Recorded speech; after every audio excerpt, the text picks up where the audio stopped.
I guess this is the beginning of the shipping container story.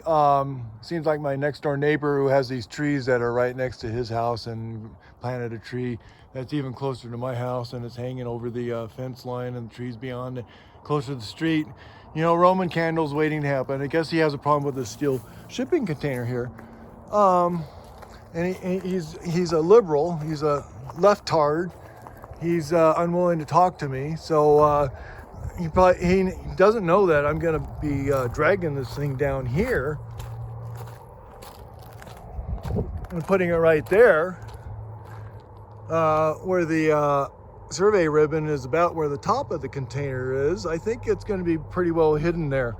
So you know, this is just a temporary solution for me here, but he had to file a complaint to the building department. So I think I got a few things I'm going to complain to the county about.